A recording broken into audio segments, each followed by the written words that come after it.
Begin with a Fox News alert. President Trump says a federal judge in Hawaii just went too far with unprecedented overreach. That judge put a temporary hold nationwide on the president's new executive order on vetting people coming into this country. This is another federal judge in Maryland is also blocking the ban. This is Outnumbered. I'm Harris Faulkner. Here today, Meghan McCain, co-host of After the Bell on Fox Business, Melissa Francis, also from FBN, a first-timer. Oh, we're glad she's here. Thank you. The anchor of the Intelligence Report, Trish Regan, is here, ladies and gentlemen. And welcome, and today's hashtag One Lucky Guy, Fox News contributor and nationally syndicated radio talk show host, Kevin Jackson, with his hot tie. Look at you popping the color wheel. What can I do? I'm here with these beautiful women. I got to bring something. All right, well, besides, you did. This. And you match the background, too, so that helps a lot. Yes. I didn't even notice that. All right, so good to have you. Oh, I'm glad to be here. Bring in the intelligence from the Intelligence Report. We need that intel. Thank you. It's great to be here. We've got a great show. Yeah, we got a lot going on. Let's get to it. Let's do the news, in fact. 2 federal courts are blocking President Trump's revised ban restricting travel from 6 mostly Muslim countries. A federal judge in Maryland halted the executive order this morning. A federal judge in Hawaii did the same thing yesterday. That judge arguing the government's revised travel ban is not about national security, but instead about discrimination. His ruling said this, in part: a reasonable objective observer, enlightened by the specific historical context, contemporaneous public statements, and specific consequence of events leading to its issuance, would conclude that the executive order was issued with a purpose to disfavor a particular religion in spite of its stated religiously neutral purpose, end quote. President Trump tore into the court's decision at a rally in Tennessee last night. Watch. You don't think this was done by a judge for political reasons, do you? No. This ruling makes us look weak, which, by the way, we no longer are. We're going to fight this terrible ruling. We're going to take our case as far as it needs to go, including all the way up to the Supreme Court. We're going to win. We're going to keep our citizens safe. And regardless, we're going to keep our citizens safe. Believe me. Well, the president didn't stop there. He said he wishes he had stuck to the first, more stringent order. The order he blocked was a watered-down version of the first order that was also blocked by another judge and should have never been blocked to start with. This new order was tailored to the dictates of the Ninth Circuit's, in my opinion, flawed ruling. And let me tell you something. I think we ought to go back to the first one and go all the way, which is what I wanted to do in the first place. He does not mince words. Noted constitutional law professor Jonathan Turley believes the Trump administration has very strong grounds for an appeal. I do feel that this decision is not well analyzed. I think that the basis is not there. The case law is not there. I think the court spends too much time on at the sort of atmospherics of campaign rhetoric.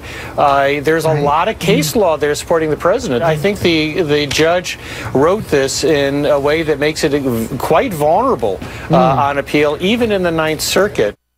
All right, I stumbled on the word a little bit, contemporaneous public statements, but what that means is this goes back to what the president said when he was on the campaign trail. And that's what these judges are really looking at, Kevin. It's not what is in this actual ban necessarily, but whether or not those statements cloud the issue.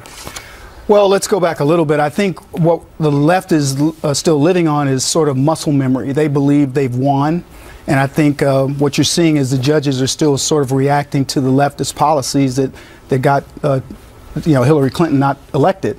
And there's an old saying in the country, careful is the naked man who tries to scale the barbed wire fence. Oh, my goodness. I hadn't heard that. That's quite an image. I believe that Trump will win this in the end because the populist view of this is that this is the right thing to do.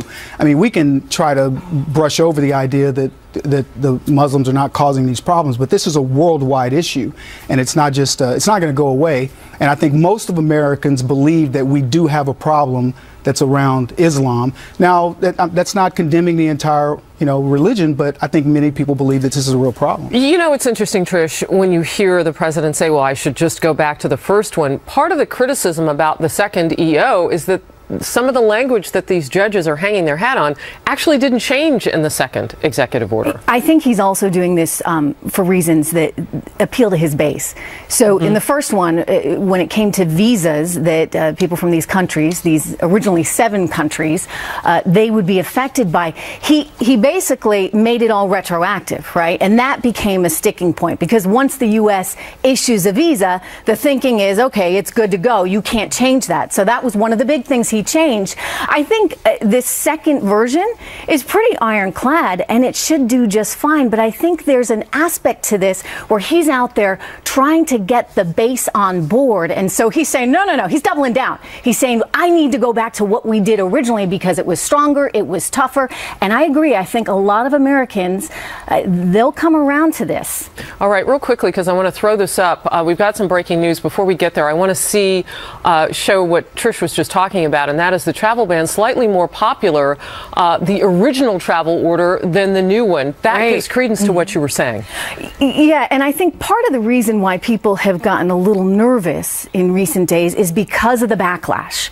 And so he's going to confront that, and that's what he was doing there last night, head on. And so he's saying, let's go back to the beginning, let's make this what it was. And as you said, and this poll shows, it was successful in terms of the overall appeal. Well, what I like about it is he's gone back. Sorry, Melissa. He's gone back to the people.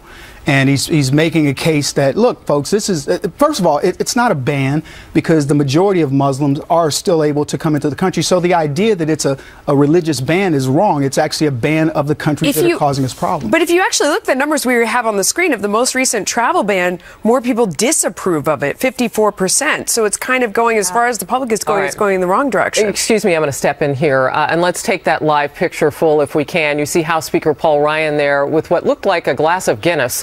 That's because this is the Friends of Ireland luncheon. He's only set to speak for a couple of minutes. And then we're going to see President Trump. And then we're going to see Vice President Pence. And then we're going to see the Prime Minister of Ireland, Enda Kenny. And the reason that we're showing you this is because they're set to speak so briefly. This is the Rayburn reception room in the U.S. House of Representatives, and they are welcoming him. And it looks like he may talk a little bit longer. When we see the president get ready to step up, we'll come right back to this. But I wanted to at least acknowledge it because we know we're inside of a short warning there. Melissa, I'm going to come back to you so you can complete your thought. Yeah, no, I mean, I think our latest Fox News poll showed that you know, of the folks that they asked, 54% actually disapproved of the revised ban. And I don't know about getting hung up on the idea of this being a Muslim ban, and this is the second judge that's come out, and like you said, the language didn't change. Then why aren't we targeting countries like Saudi Arabia? I mean, if it was really about religion. Or Indonesia with the largest Muslim population. There you go. It's about countries where they have a broken down state. But we continue to have the conversation that this is all about messaging, and Donald Trump, the onus is on him and his administration to prove that this is about national security and it's not about discrimination.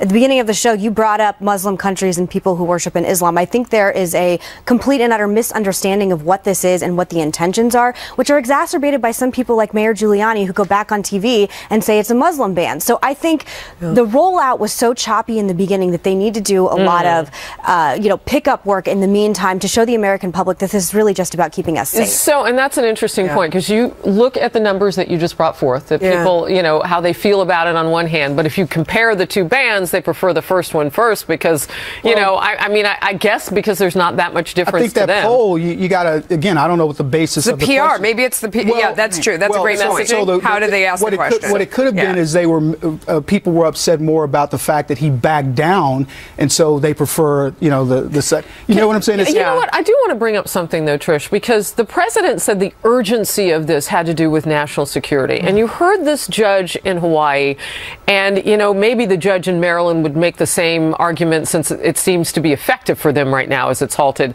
but that this wasn't about national security. So what do they think this is about? They say discrimination. What do they know? That, I mean, the president is privy to a whole lot more national security information than a judge in Hawaii. Right. Or a judge in Maryland, or a judge as originally in Washington. And the Ninth Circuit. So in other words, our president, the president of the United States, is having regular intelligence meetings with officials who are telling him something. His job, his entire job is to keep this country safe. So if the president of the United States feels for whatever reason that these 6 countries cannot control their populations, he needs to react and do whatever he thinks is best. And they have, I mean, if you look at what's happening in Yemen and Somalia, they have failed government issues in those countries. You know what I did this morning? I printed off the second EO just because I had read it when it first came out, but I wanted to get the reading. It's the wording, rather. Executive order protecting the nation from foreign terrorist entry into the United States. And then it starts by the authority vested in me as president by the Constitution and the laws of the United States of America, including the Immigration and Nationality Act, and it gives the number of that act.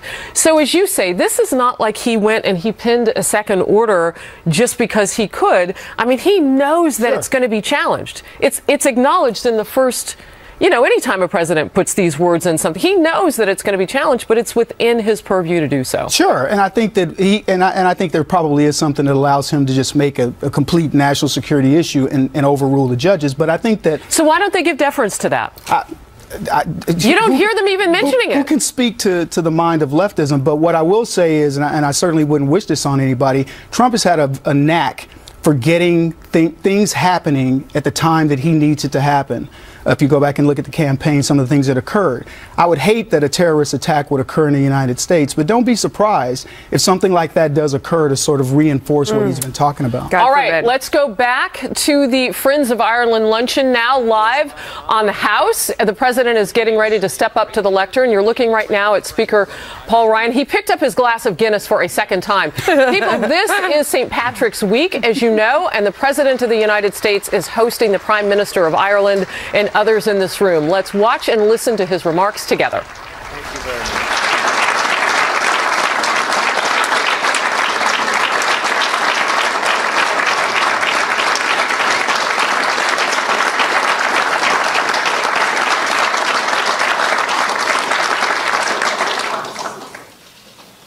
Thank you very much, Speaker Ryan, for that wonderful toast, although I've heard better jokes. And thank you to all of our friends and distinguished members of Congress for joining us here today. Great honor. And a really great honor to be with you, Vice President Pence. You have been terrific.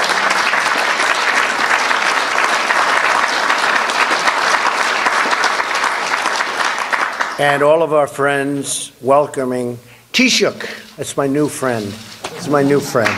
This is a great guy. And Fiola, you know, you are something very special. We sat, we talked, and I think we're friends now too, right? And it's really an honor. Thank you. Thank you.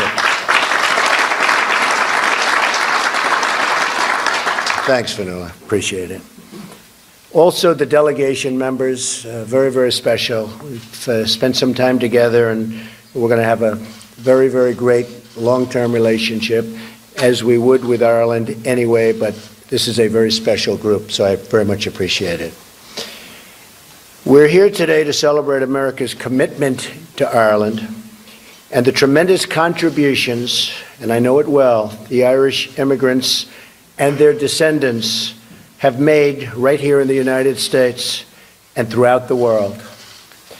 The very first St. Patrick's Day parade, I spent a lot of time at St. Patrick's Day parades over the years, I will tell you that, was held in my hometown, New York City, on March 17th, 1762. With each subsequent year, the Irish people marched past another accomplishment and celebrated another very hard-earned success, and they have had tremendous success all over the world, but in this country, they have had tremendous success. Over the years, they marched past the beautiful St. Patrick's Cathedral, now an immortal monument to the faith of Irish Catholics in America. They celebrated their shared success in American society with the election of John F. Kennedy.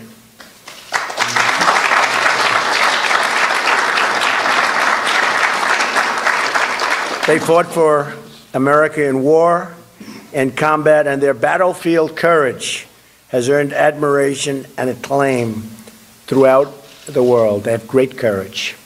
The proud tradition that started in 1762 has flourished and is now celebrated by Americans of all faiths and backgrounds all across our very beautiful and very special land.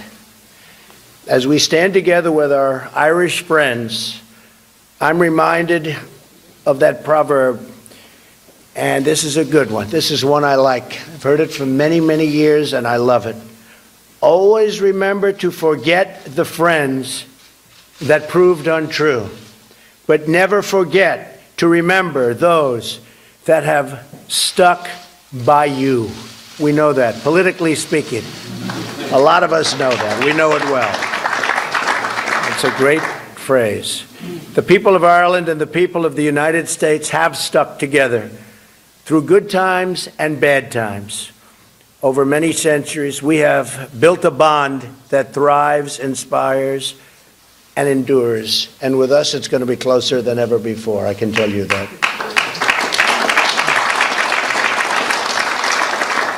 So as we celebrate our shared history and our enduring friendship, let us commit ourselves to working together, as we will, to build on that bond to the benefit of our citizens for many more generations to come.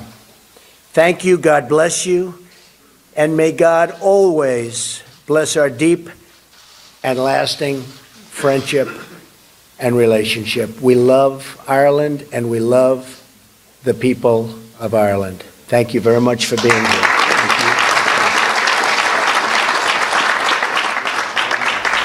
And the president hosting today at the Rayburn Reception Room, the United States House of Representatives hall there, the country of Ireland and its leadership. And he actually went on to talk about how the first St. Patrick's Day parade in his hometown, of course here in New York, March 17th, 1762, gave us a bit of history there.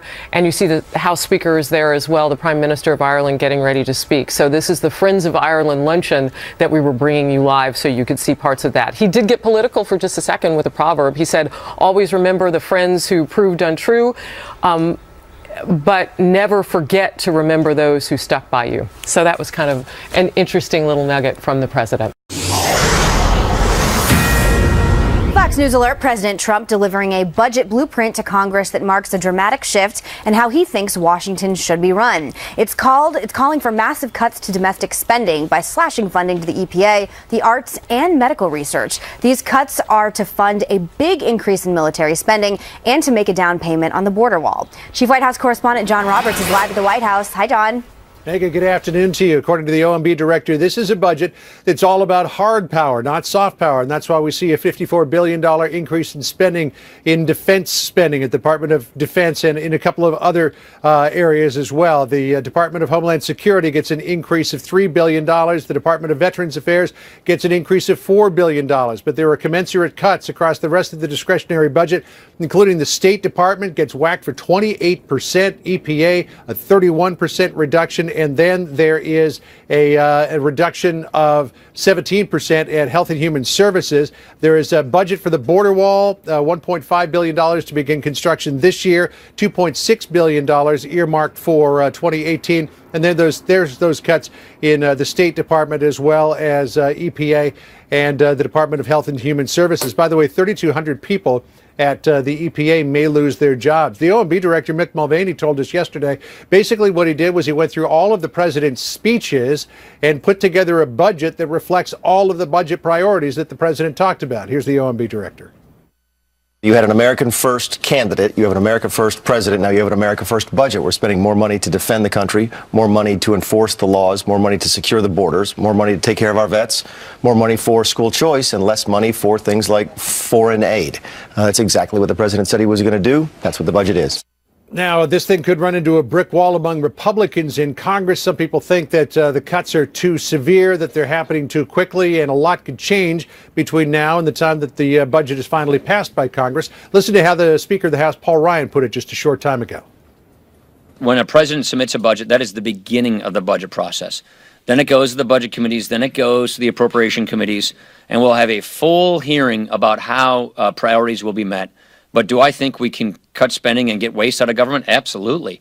Where and how and what numbers, that's something we'll be figuring out as time goes on. This is just the very beginning of that process. Not surprisingly, Democrats are up in arms over this proposal. They do not like it one bit. Listen to what the House Minority Leader Nancy Pelosi said a short time ago. This budget is not a statement of values of anyone. That President Trump has shown that he does not value the future of our children and working families. It fails to recognize that the health of America, the strength of America, does not just depend on our military might. Now, there are some things that conservatives, Megan, will like about this budget. They like the fact that it increases defense spending. They like the fact that it will cut the foreign aid budget. But what they will not like is the fact that while it does not increase the deficit for next year will still be in the neighborhood of $500 billion. But really, there's nothing much you can do about that until you start to reform entitlements. And there's nothing in this budget that goes 1 inch toward that. That's probably for future years. As many other administrations have done, Megan, they'll likely kick that can down the road just a little further. Thank you so much, John. Stay warm. Okay, so I want to go to you first, Trish. So I am a person who votes, number one, first and foremost, national security and the military. So the fact that he is adding budgets to the Homeland Security, defense spending, and the VA in particular, is music to my ears. Do you care about the environmental protections agencies? The budget's being cut by 31%. Maybe not your favorite day today. What do you make of all this? I'm with you. I'm a hawk as well. So I think security, you can never have quite enough of it. This is very good that he's adding to the Pentagon's budget. Look, I actually have a background in classical music. I studied opera. So I look at the National Endowment for the Arts, and in some ways you'd think I would have mixed feelings about that. But no, Megan, there are certain things that are electives, right? And unfortunately, the arts is part of that. If you want to support the arts, go out and support it. I'll buy a ticket to the opera. I'm happy to do that. But I don't think that as a taxpayer, anybody else should have to support that. So there are pockets here where we can be very aggressive. The arts is one. EPA, unfortunately, the EPA, rather than adding to our economic growth through all of its regulation, has really pushed some of that growth to the background. And so I think you can get rid of certain things here and be strategic. We need to think about what matters to our future. And right now it's security. Mm-hmm. Yeah, it's interesting when you hear the Democrats, kind of skirting the issue of a showdown, a shutdown, shut down the government over this. Which person among the Democratic Party that was paying attention didn't know that this was where the president was going to go? And if their only argument this far in after the election is we're going to shut down the government, how does that make them taking the high road, as Hillary Clinton said that everybody should be on in her party?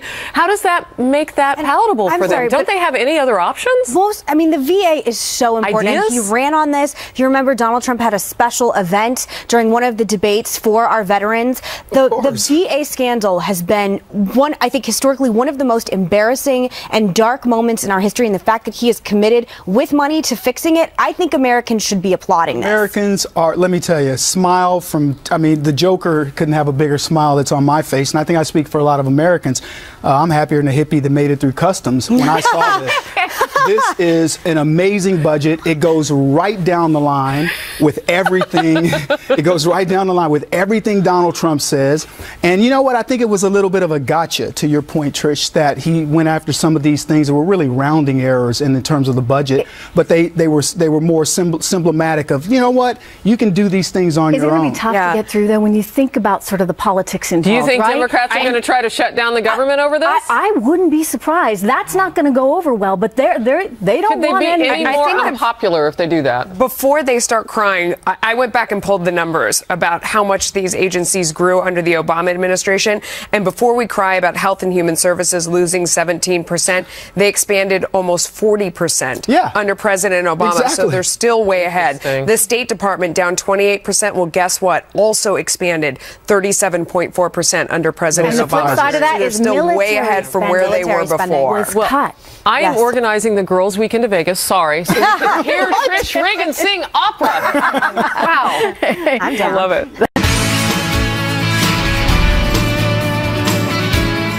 You can have nobody. You can have nobody. And this is true all over. The insurers are fleeing The insurers are fleeing. It's a catastrophic situation. And there's nothing to compare anything to because Obamacare won't be around for a year or two. It's gone. President Trump in Tennessee last night selling the Republican plan to replace Obamacare. Senate Minority Leader Charles Schumer disagrees that Obamacare is failing, but says he's willing to work with the president to fix it, but only if the GOP scraps the replacement effort. Once President Trump and Speaker Ryan, Leader McConnell say they're no longer going to repeal, of course we want to make ACA better and we'll work with them to improve it. But if you repeal it, you can't do it. You have nothing. And they're having a great deal of trouble, quote, replacing it. In the meantime, questions remain on whether there will be enough support, even from Republicans, to get the repeal plan passed. House Speaker Paul Ryan has said he will get the votes if needed, and he dismissed concerns just minutes ago. Listen. This president is getting deeply involved. He is helping bridge gaps in our conference. He is a constructive force to help us get to a resolution so that we get consensus on how to repeal and replace Obamacare. It's been very helpful, and so we're working hand in glove, listening to the concerns of our members. As you know, now that we have our score, we can start making improvements and refinements.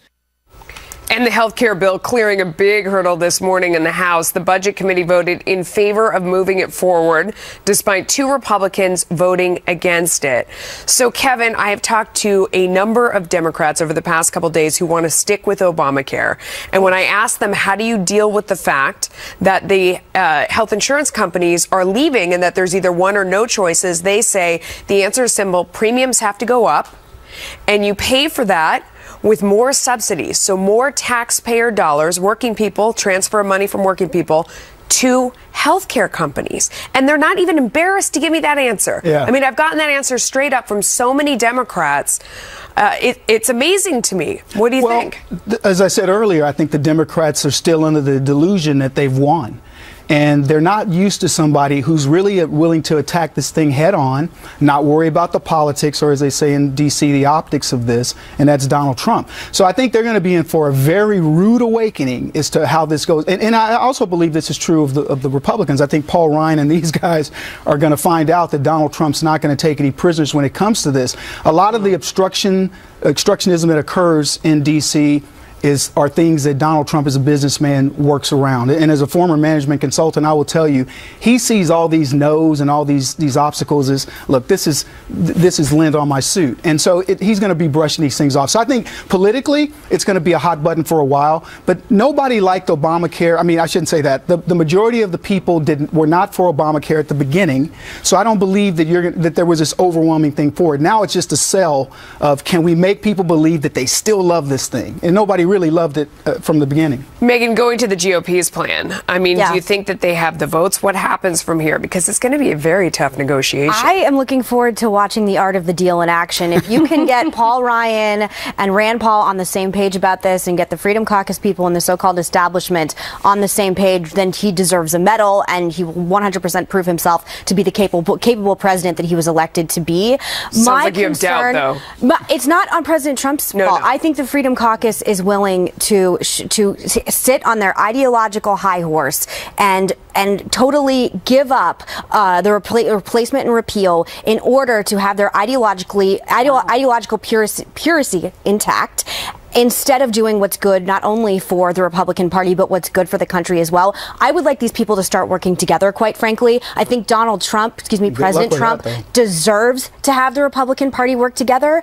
And if they do him this disservice by not coming together, not compromising on this in one way or another, then it will have ramifications throughout the entire Republican Party, especially in the midterm elections.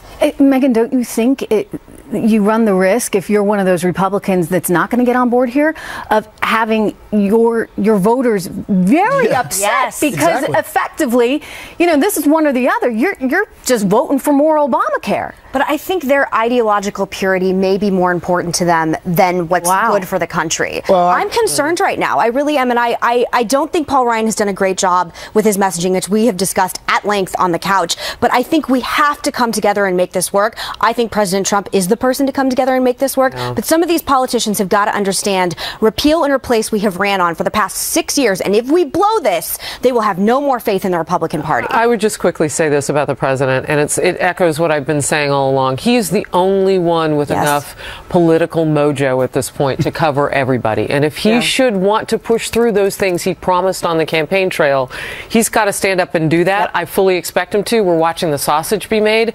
He's the guy in the room right now who can get it done. We'll see. We'll see. All right, President Trump is defending his claims that he was wiretapped. He says the word wiretap was in quotes, my goodness, and that he meant all kinds of surveillance. Whether we'll ever see any evidence. Coming up.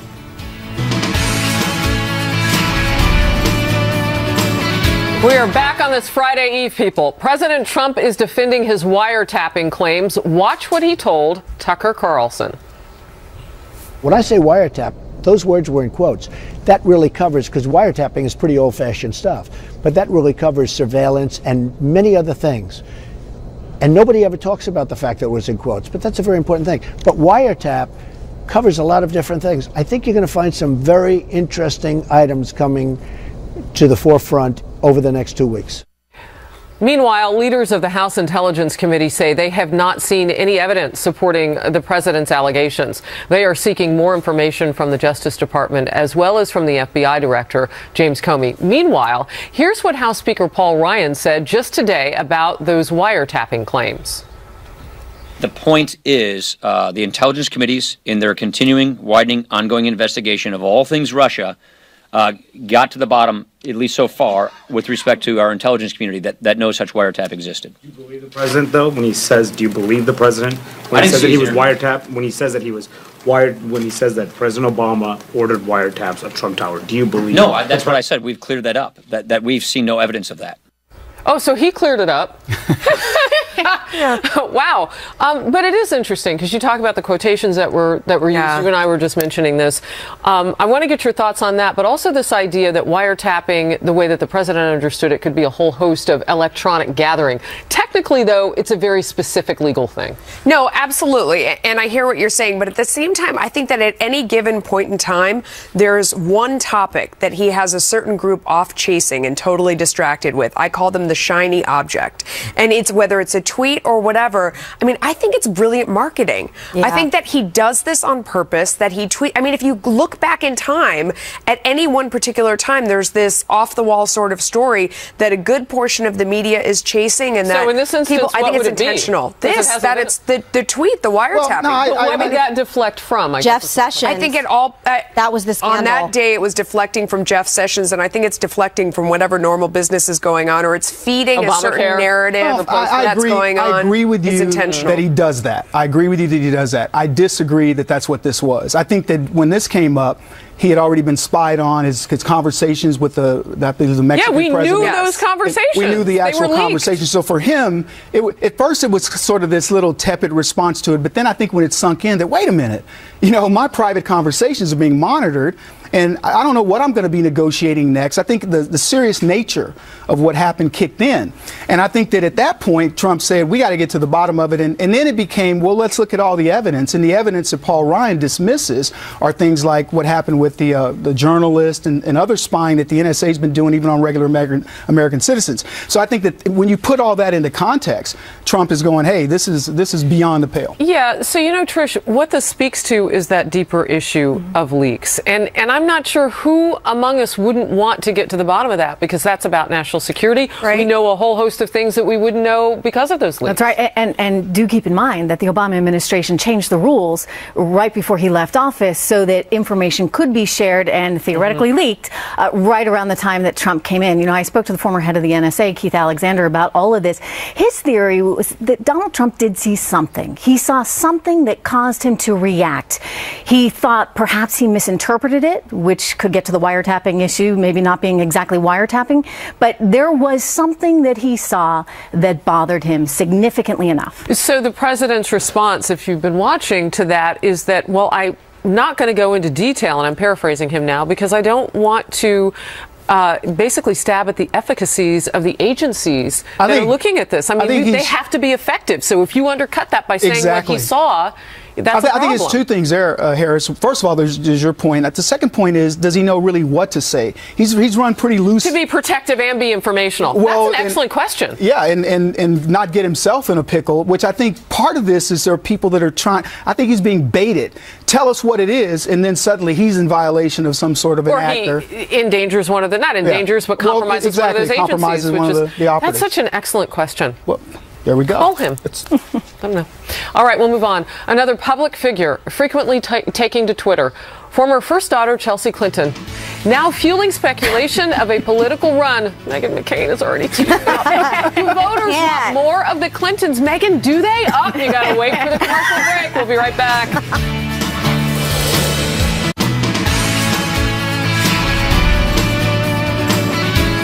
There are rumors swirling that Chelsea Clinton may be considering a run for political office. The New York Post reported in November that the former first daughter could possibly replace 79-year-old New York Congresswoman Nita Lowey of New York. Then a different report said Clinton could potentially take Senator Kristen Gillibrand's seat if she runs for president in 2020. Yesterday, The Hill adding, quote, Clinton has only stoked the rumor further, particularly on Twitter, where she has repeatedly gone after President Trump and his associates since Inauguration Day. But critics caution the timing may not be right for Chelsea personally, and that it may be time for fresh Democratic faces. And this familiar scene just happened last night at the president's Nashville rally, raising questions about how voters might feel about another Clinton in office.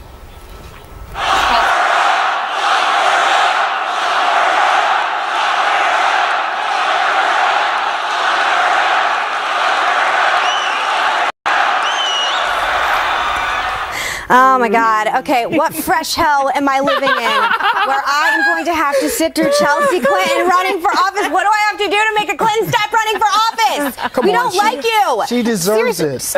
Okay, legitimately, she has attempted to grow a personality on Twitter since the election, which could have gone to good use when her mother was running for president, but I guess only in loss. You're going to get some attitude afterward. I never had that problem personally. Megan, you're biased. Look, Chelsea Clinton was raised by a single mom in the ghetto. She went to community college, and then she worked her way up at the she was on another TV station for a long time. So doesn't she deserve it? Oh wait, I'm thinking about this black chick I knew. Wow. But it does raise the question about new fresh blood in the Democratic Party, and if the Clintons are just going to keep this, hold on power, and they can't let any other people. Here. Oh, Kevin Jackson, that was interesting. But the reality of it is, the privilege gets in the way. The magazine covers, the so on and so forth. Come on, yeah. But normally you want to improve silence when you speak. So what is she stepping up to the plate to add to the political conversation after a dad who was in office for 8 years as president, a mom who was a New York senator for equally as many, ran unsuccessfully more than once for the White House? What is the additive that Chelsea Clinton brings? Because that's what makes you successful. And if all there is to break the silence like we haven't heard from a Clinton in a while, that's politically she could accomplish defunct. Just as much as her mom did as a senator, which was exactly nothing. So I'm curious to know what she will run on. What is the additive? It's not that I have a problem. Obviously, I can't sit here and be a hypocrite and say, if your parents are famous politicians, you can't have a career. That's fine. The media gives this grown woman with 2 children a pass every step of the way. I've never seen her give a legitimate interview where I thought I gained anything new about her or her family. She's been given a free pass her entire career and her entire life. So if she does end up running for some office one way or another, are they going to treat her the same way? Or are they going to ask her real questions like, no, they're not what is is your your real platform? Questions. Yeah, they're not going to ask her real questions. And you can speak to the fact, just because she's the daughter of 2 politicians, does that mean that she necessarily has that skill? Does she have that acumen? I mean, she hasn't been outspoken. She hasn't been charismatic on the trail. I mean, it takes a lot to be a politician, right? It also takes a message, and we saw her mother struggle with that for the presidential campaign. What was the message? We all have strengths and weaknesses in life, right? And part of being successful is recognizing where those are. Her strength is not being a politician, nor, frankly, was it her mother's strength. Her father is outstanding. He connects with people. Right. Voters love him. People are tired of the Clintons, though. Had Hillary Clinton been a stronger candidate, she might have won, but she was very weak. And unfortunately for Chelsea Clinton, she lacks that je ne sais quoi that you need in politics. People are sick of the Clintons, period. And I think that America will prove that. If she does run, my prediction, she loses. Oh, really? Yeah. Way to go. Let's take that one to Vegas, Kevin. Okay, more Outnumbered in just a moment. Wow, there are memes of some of the things that were said by this gentleman online right now. Kevin Jackson, wow. Oh, you're going to stay with us for online, right? FoxNews.com/Outnumbered. Click the Overtime tab. And on Facebook Live, people can watch us and tweet